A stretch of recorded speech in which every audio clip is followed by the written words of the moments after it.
Good morning दोस्तों, कैसे हो आप सभी? अच्छे होंगे, आई होप। चलते हैं नेक्स्ट क्वेश्चंस की ओर। अभी हम ऑपरेटिंग सिस्टम्स की एंडिंग पार्ट्स को कवर कर रहे हैं, जिसमें सारे क्वेश्चंस मैं ऑलमोस्ट 100 क्वेश्चंस इसमें कवर करा चुका हूँ, क्योंकि मैं सारे एक एक क्वेश्चंस के अंदर दो दो तीन तीन ऑलमोस्ट क्वेश्चंस कवर करता हूँ। तो इसमें आपको इसको डीपली अच्छे से पढ़ना है ताकि उसके सारे क्वेश्चंस अच्छे से कवर हो। इंटर प्रोसेस कम्युनिकेशन क्या है? प्रक्रियाओं को सिंक्रोनाइज करने के लिए प्रक्रियाओं की अनुमति देता है। इंटर प्रोसेस कम्युनिकेशन क्या करता है? सिंक्रोनाइज करने के लिए प्रक्रियाओं को, यानी कि प्रोसेस को सिंक्रोनाइज करने के लिए उन प्रोसेस को अनुमति देने का काम इंटर प्रोसेस कम्युनिकेशन करता है। निम्नलिखित में से कौन सा फंक्शन लोडर द्वारा किया गया कार्य है? तो यहाँ पे फंक्शन लोडर के कार्य दिए गए हैं। मैंने सारे कार्य को इसमें संलग्न किया है, कभी कोई भी एक भी आ जाए तो भी आप उसको आराम से कर सके। ये फिर ये भी बता देता है कि ये कार्य किसका है, तो फंक्शन लोडर का कार्य होता है। कार्यक्रमों के लिए स्मृति में स्थान आवंटित करें और ऑब्जेक्ट चेक करने के बीच प्रतीकात्मक संदर्भ हल करें। तो ये प्रतीकात्मक संदर्भ हल करने का कार्य भी कार्यक्रमों के लिए स्मृति में स्थान देना, आवंटित करना, ऑब्जेक्ट डेक के बीच प्रतीकात्मक संदर्भ हल करना, ये कार्य किसका रहता है? फंक्शन लोडर का रहता है। आवंटित स्थान के अनुरूप सभी पत्ता निर्भर स्थानों पर जैसे कि address constant to correspond to allocated space, इसका भी आवंटन का अनुरूप का सही पता निर्भर स्थानों पर रखने का कार्य कौन करता है? फंक्शन लोडर करता है। फिजिकल रूप में मशीन निर्देशों और डेटा को स्मृति में रखता है, यानी कि फिजिकल रूप में मशीन के निर्देशों और डेटा को स्मृति में रखने का कार्य भी कौन करता है?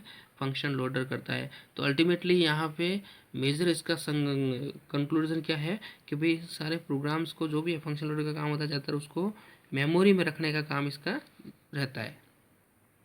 एक पीसी पर डॉस चलाने के दौरान किस कमांड का प्रयोग पूरे डिस्केट को डुप्लीकेट करने के लिए किया जाता है? एक पीसी पर ये डॉस कमांड भी है, इसमें डॉस भी मैं ऑपरेटिंग सिस्टम क्लियर कर रहा हूँ, लाइनेक्स ऑपरेटिंग सिस्टम मैंने इसमें क्लियर किए हैं, और इसी के साथ यूनिक्स और कमांड टाइप के ऑपरेटिंग कमांड में भी मैं आपको क्लियर कर रहा हूँ। एक पीसी पर डॉस चलाने के दौरान किस कमांड का प्रयोग पूरे डिस्केट को डुप्लीकेट करने के लिए किया जाता है? तो वो है डिस्क कॉपी। कॉपी का कमांड का उपयोग नहीं होता है, CHDSK के डिस्क को चेक करने के लिए होता है, और टाइप कमांड है इस डिफरेंट कमांड है। ठीक है, जो इन्होंने कमांड का प्रयोग पूरे डिस्केट को डुप्लीकेट करने के लिए, तो डिस्क कॉपी करने से पूरी डिस्क जो है एक साथ कॉपी हो जाएगी। मेमोरी क्या है? मेमोरी वो है जहाँ पे हम सूचना को रख सकते हैं, संग्रह कर सकते हैं, कलेक्शन कर सकते हैं और स्टोर करके रख सकते हैं, तो वो ही मेमोरी होती है। कंप्यूटर बूट होने पर निम्न में से क्या मेन मेमोरी में लोड होता है? कंप्यूटर बूट होने पर, जब कंप्यूटर बूट होता है तो इन निम्नों में से क्या मेमोरी में लोड होता है? तो ये आपको ये ध्यान रखना है कि इंटरनल कमांड इंस्ट्रक्शंस क्या लोड होता है? Internal command instruction. External command load होते हैं क्या? नहीं होते हैं। यूटिलिटी प्रोग्राम्स लोड होते हैं? नहीं होते। वर्ड प्रोसेसिंग इंस्ट्रक्शन लोड होता है? नहीं होता है। बूट होता है तो वर्ड प्रोसेसिंग लोड नहीं होता है, यूटिलिटी प्रोग्राम भी लोड नहीं होते, एक्सटर्नल कमांड भी लोड नहीं होते। सबसे पहले क्या लोड होगा? इंटरनल कमांड इंस्ट्रक्शन, यानी कि जब भी वो बूट प्रोसेस लोड होगा, मेमोरी में लोड होते ही सबसे पहले अपने इंटरनल क्या क्या कमांड थे वो उसमें लोड करने का कार्य करता है। वह कौन सा प्रोग्राम है जो कंप्यूटर के पूरे प्रोग्राम को या पूरे कार्य को संचालन करने का कार्य, नियंत्रित करने का कार्य करता है? तो वो है ऑपरेटिंग सिस्टम। इस ऑपरेटिंग सिस्टम को कई बार किसी तरीके से, अलग अलग तरीके से पूछा जा सकता है, तो आपको ये ध्यान रखना है कि रजिस्टर या मेन मेमोरी लोकेशन जिससे ऑपरेंड का प्रभावी पता शामिल होता है, किस नाम से जाना जाता है?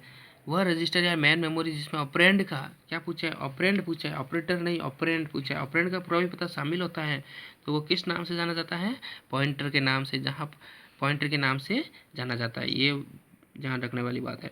What is memory address register? Memory address register क्या होता है? MAR कहते हैं इसको। वह स्थान जहाँ मेमोरी को रीड या स्टोर किया जाता है उसे मेमोरी एड्रेस रजिस्टर कहा जाता है। और एक होता है मेमोरी बफर रजिस्टर या मेमोरी डेटा रजिस्टर। ठीक है, तो ये रजिस्टर दो प्रकार, ये रजिस्टर के दो टाइप से, एक तो मेमोरी एड्रेस रजिस्टर और एक मेमोरी बफर रजिस्टर्स। तो रजिस्टर कितने प्रकार के होते हैं ये भी क्लियर हो गया। रजिस्टर दो प्रकार के होते हैं, मेमोरी एड्रेस रजिस्टर और memory buffer register. Address register में वो मेमोरी का एड्रेस रखता है और उस एड्रेस से ही वो कॉन्टेक्ट करता है, जबकि मेमोरी डेटा रजिस्टर में उस जगह पर डेटा रखने का काम करता है, उसे मेमोरी डेटा रजिस्टर भी कहा जाता है। मेमोरी बफर रजिस्टर को और किस नाम से जाना जाता है? Memory data register. ये भी ध्यान रखना है। निम्नलिखित में से कौन सा भाषा प्रोसेसर है?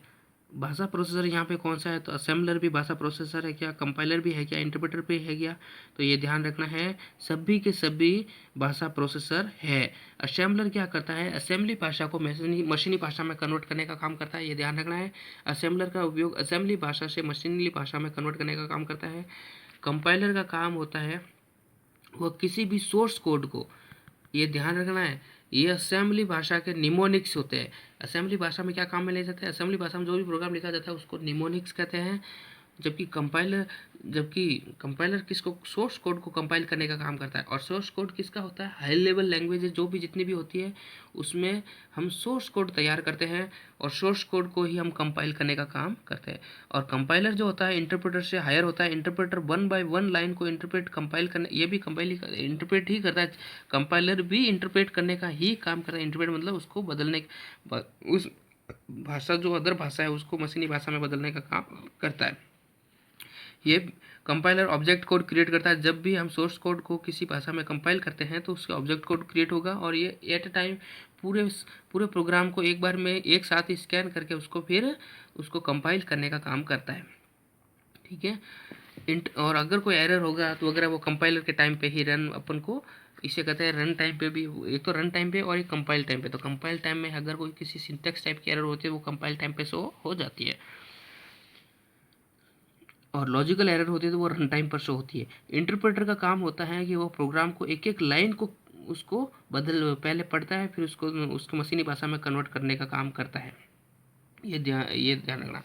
और उसी प्रकार फिर दोनों लास्ट में जाके इस कंपाइलर क्या करता है, उसकी ऑब्जेक्ट कोड जनरेट करता है। उस सोर्स कोड से ऑब्जेक्ट कोड जनरेट करता है और उसी को फिर मशीनी भाषा में रीड करवाने का काम करता है। एमएस डॉस में विशिष्ट फाइल को एक डिस्क से दूसरी डिस्क में स्थानांतरित करने के लिए किस कमांड का उपयोग किया जाता है।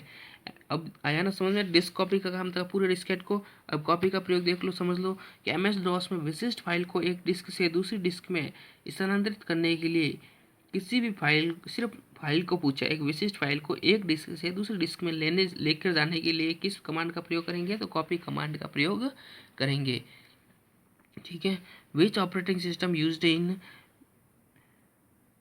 मैकलाइट laptop, which operating system is used in Maclite laptop, तो OZ operating system Maclite laptop में यूज किया जाता है, तो OZ ऑपरेटिंग सिस्टम होता है। व्हाट इज बग, बग क्या है, एक logical error in a program called bug. कोई भी लॉजिकल एरर जो होती हैं उसे हम प्रोग्राम में उसको बग के नाम से जानते हैं। और इस बग को फाइंड करने का काम कौन करता है, बग को ढूंढ कर सही करने का काम कौन करता है, डिबगर इसका काम करता है। डिबगर जो होता है वो बग को ढूंढने का काम करता है। यदि सिस्टम में डेट एंड टाइम गलत है तो आप उसे कहाँ से रीसेट कर सकते हैं, तो हम कंट्रोल पैनल में जाके भी रिस्टोर कर सकते हैं। स्ट्रक्चर चार्ट किस प्रकार का टूल्स है, या फिर सिस्टम ट्रे के डेट एंड टाइम पैनल में भी जाके वहाँ से भी अपन उसको रीसेट कर सकते हैं। वहाँ से अंदर फिर वहाँ से जैसे हम उसकी सेटिंग में जाएंगे तो उसी का कंट्रोल पैनल का रास्ता ही खुलेगा और वहाँ जाकर हम इसको रीसेट कर सकते हैं। Logical design tool PC, structure chart किस प्रकार का टूल है, तो वो लॉजिकल डिजाइन टूल्स है। स्ट्रक्चर चार्ट किस प्रकार का टूल्स है, लॉजिकल डिजाइन टूल्स है। पीसी क्या है, एक प्रोग्राम काउंटर होता है। एक तो होता है पर्सनल कंप्यूटर, ये दो तरीके से डिफाइन, अगर वहाँ पे आपको पर्सनल कंप्यूटर दे दिया होगा तो फिर अलग अलग ऑप्शन दूसरे आएंगे, प्रोग्राम काउंटर लिखा नहीं आएगा। और अगर प्रोग्राम काउंटर लिखा और पर्सनल कंप्यूटर नहीं लिखा तो उस संदर्भ में हम प्रोग्राम काउंटर को राइट करेंगे पीसी, क्योंकि ये ऑपरेटिंग सिस्टम्स का पार्ट है इसलिए हम उसको, और वो सिस्टम का पार्ट होता है। सिस्टम में पीसी हम पर्सनल कंप्यूटर को कहते हैं और ऑपरेटिंग सिस्टम के अंदर पीसी हम प्रोग्राम काउंटर को कहते हैं, ये ध्यान रखना है। Compiler convert high level language to मशीनी लैंग्वेज, कंपाइलर का काम होता है हाई लेवल लैंग्वेज को मशीनी लैंग्वेज में बदलने का कार्य कंपाइलर करता है। और ये किस फाइल में सेव करता है, उसको ऑब्जेक्ट कोड में जाके उसको सेव करता है फिर। ठीक है। जब कंपाइल होती है तो कंपाइल हो गई फाइल वो ऑब्जेक्ट कोड में सेव होती है। असेंबलर क्या होता है, असेंबली भाषा के प्रोग्राम को मशीनी भाषा में बदलने का काम करता है। थैंक यू, आज के लिए इतना ही। बने रहिए वीडियो के साथ गजेंद्र गौतम चैनल पर। जेएस टेक्नो गाइड को भी लाइक कीजिए, सब्सक्राइब कीजिए। हम उसमें वीडियो के माध्यम से मैं उसमें पूरे कंप्यूटर टेक्नोलॉजी के कंसेप्ट लेके आऊँगा, तो आप चैनल को लाइक कीजिए, सब्सक्राइब कीजिए, अपने दोस्तों को शेयर कीजिए। बहुत इंपॉर्टेंट क्वेश्चंस मैंने शेयर किए, आपके साथ मेहनत करके बनाए हैं, तो हो सकता है ये आपके काम में आ जाए। कंप्यूटर अनुदेशक में प्रश्न आ ही जाए, सिलेक्ट हो जाए तो बहुत सही है। तो आप उसको कहीं पर भी जब फ्री टाइम में या बिजी हो और तो आप कोई काम कर रहे हो तो उसके साथ वीडियो के माध्यम से आप उसको सुन सकते हैं, लगा के रख सकते हैं और उससे अपनी तैयारी कर सकते हैं। Thank you. Thank you.